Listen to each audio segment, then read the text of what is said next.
A few years ago, I worked at a mid-sized marketing firm under the worst micromanager I've ever met. We'll call him Steve. Steve believed any idea he didn't personally invent was automatically bad. He hovered over desks, micromanaged every email and campaign, and even dictated what font sizes were acceptable. Creativity? Dead. Everyone worked under a constant cloud of anxiety.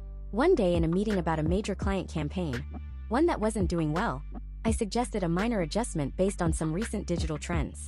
Nothing crazy, just a professional idea. Steve exploded. He slammed his hand on the table hard enough to rattle laptops, turned bright red and barked. From now on, you do exactly what I say. No more suggestions. No adjustments. Understood. The room went silent. And that's when it clicked for me. He didn't want thinkers. He wanted robots. Fine. Challenge accepted.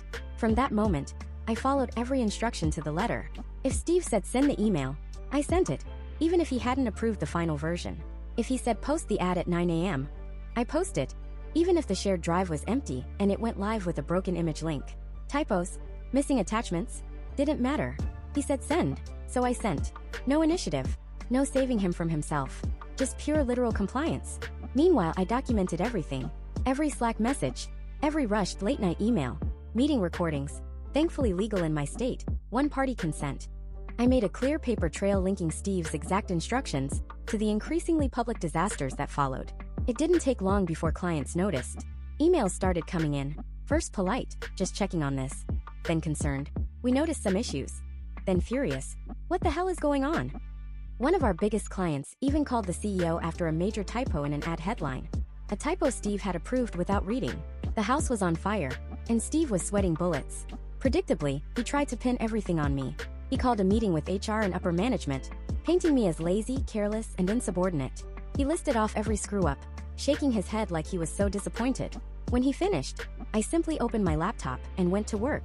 I showed them the email where Steve approved the typo-filled draft, the Slack where he told me to post unfinished ads at a specific time, the audio recording of him literally shouting that we must follow exactly what I say. I didn't have to say much. The receipts spoke for themselves. The room shifted fast.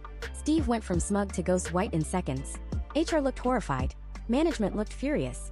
He didn't get fired. Probably too much tenure to boot him immediately. But he was absolutely gutted. Demoted from managing a 20-person team to an individual contributor, shoved into a tiny windowless office. No more big accounts. No real responsibilities. Just corporate exile. As for me, I was quietly promoted, given way more autonomy, and handed a $5,000 bonus for handling a difficult situation professionally. Weaponized compliance. Sometimes it's the most satisfying revenge.